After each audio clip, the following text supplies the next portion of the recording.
इस वीडियो में हम पढ़ेंगे क्लास 10th इंग्लिश की बुक फर्स्ट फ्लाइट की पोएम फॉग।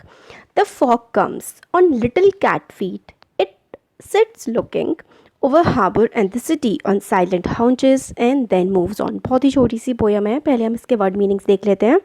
तो देखिए, इसमें आपको फॉग जो होता है, जो धुंध आ जाती है ना सर्दियों के टाइम पे, कोहरा जो होता है उसी को हम फॉग कहते हैं। और वो फॉग इसमें कहते हैं कि कैसे आता है, ऐसे आता है चुपचाप से, बिल्कुल जैसे कि कोई कैट आती है ना। अब इसमें हार्बर वो जगह होती है जहाँ पर शिप्स की लोडिंग अनलोडिंग होती है, एक पोर्ट आप समझ सकते हैं जहाँ पे शिप्स आते हैं। और हाउंचेस जो है उसका मतलब होता है हिप्स। ये हो गया तीनों मीनिंग। अब इसका पूरा सेंट्रल आइडिया क्या है पोएम का, कि फॉग को कैट की तरह बताया गया है, जैसे कैट चुपचाप आती है और चुपचाप चली जाती है। तो मतलब नेचर के वंडर के बारे में, नेचर की ब्यूटी, खूबसूरती के बारे में इस पोएम में हमारे बात की गई है। आपकी बुक में मोस्टली नेचर से रिलेटेड ही पोएम्स गिवन है। तो एक्सप्लेनेशन में देखिए कि एक्सप्रेशन जो है व्यू ऑफ फॉग का, जो फॉग दिखता है उसको कैट से कंपेयर किया गया है। फॉग जो है इसमें कहते हैं पोएट कि सिर्फ एक नेचुरल फिनोमिना नहीं है, एक नेचर की चीज़ नहीं है, बल्कि ये तो एक क्रीचर है, ये तो एक जैसे कि कोई, जैसे कैट है, एक तरह से कैट है, बिल्कुल कैट के जैसी है, ऐसा पोएट बोलते हैं।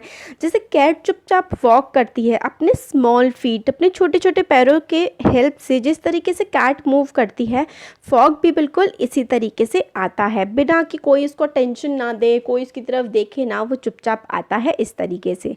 और उसकी जो फॉग की प्रेजेंस है पूरी सिटी में जो है हमें पता लग जाती है। और कैट की तरह वो जो है चुपचाप अपने हाउंचेस पर बैठ जाता है और बैठ करके पूरा फॉग पूरी सिटी को देख रहा होता है और सिटी के हार्बर को, सिटी के पोर्ट को देख रहा होता है।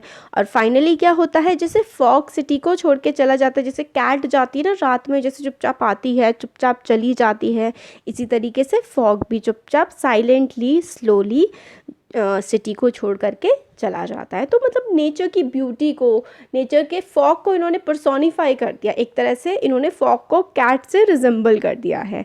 तो इसमें पोएटिक डिवाइसेस जो यूज़ की गई हैं वो है कंपैरिजन। तो कंपैरिजन को हम लोग बोलते हैं एनालॉगी। तो एनालॉगी का इसमें इस्तेमाल किया गया है, क्यों?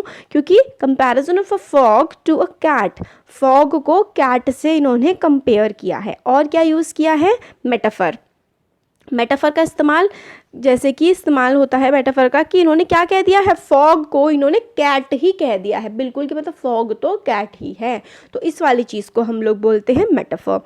और राइमिंग स्कीम तो कोई है नहीं, ये तो फ्री वर्ड्स है। तो इसकी हम लोगों ने पोएटिक डिवाइस देख ली, एनालॉगी और मेटाफर इसमें इस्तेमाल किया गया है। डिफ़िकल्ट वर्ड, जैसे कि फॉग जो होता है वो कोहरा होता है, हार्बर होता है पोर्ट, हाउंचेस होते हैं हिप्स।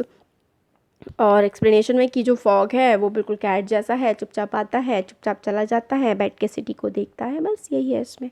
तो होगी ये वाली में पोएम। Thank you.